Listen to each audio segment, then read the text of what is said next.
আল্লাহ তাআলা যে আপনাকে কোন দিক দিয়ে পূর্ণতা দেবে আপনি নিজেই বুঝতে পারবেন না। আমাদের জীবনে সবারই একটা হতাশার সময় থাকে, যখন আমাদের মনে হয় যে আমার জীবনের পূর্ণতা নেই।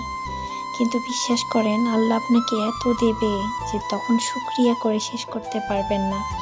আমারও এক সময় এমন দিন কেটেছে নিঃসঙ্গতায়, মনে হয়েছে আমার এই নিঃসঙ্গতা কোনো দিন পূরণ হবার না। কিন্তু মহান আল্লাহ তাআলা আমার ঘরে ছোট্ট একটা পরী দিয়েছে। আমার ছোট্ট মেয়েটা এখন মিষ্টি মিষ্টি কথা বলে, সারাক্ষণ আমাকে মাতিয়ে রাখে।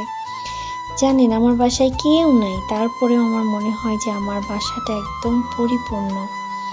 ও সারাক্ষণ ওর কথার জাদুতে আমাকে মাতিয়ে রাখে। আজকে ছোট্ট পরীটা খেতে চেয়েছে রোস্ট। তো আমার বাসায় কিছু কোয়েল পাখি ছিল, আমি খুব যত্ন করে রান্না করি। ও যখনই কোনো কিছু খেতে চায়, আমি জানি না কেন জানি ওটা না করা পর্যন্ত আমি শান্তি পাই না। হয়তো বা আল্লাহর দেওয়া আমার জন্য শ্রেষ্ঠ নিয়ামতও, সেই জন্য হয়তো ওর জন্য আমার টানটাও এত বেশি। ও আসলে আমার অনেক সাধনার ফল, অনেক সাধনা করে আমি ওকে পেয়েছি। এই যে একটু পর পর এসে দেখছে রান্না হয়েছে কিনা, এটা যে কতটা আনন্দের। আমার মনে হয় জীবনের শ্রেষ্ঠ সময় আমি পার করছি। এখন আমার আর একাকিত্ব লাগে না। আমার এই ছোট্ট পরীটার কথা শুনতে শুনতে আমার সারাদিন চলে যায়। সে কি খাবে, তার নানান রকমের বায়না।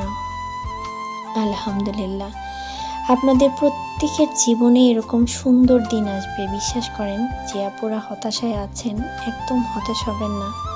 আল্লাহ তাআলা এত দেবেন যে শুকরিয়া করে শেষ করতে পারবেন না। আমি দেখেছি যে হতাশা একটা মেয়েকে কতটা শেষ করে দেয়। যে মেয়েদের বাচ্চা হয় না, তাদেরকে মানুষ কথা শোনাতে শোনাতে শেষ করে দেয়। কিন্তু আল্লাহ তাআলা এত দেবেন, তখন আপনি আল্লাহর শুকরিয়া করে শেষ করতে পারবেন না।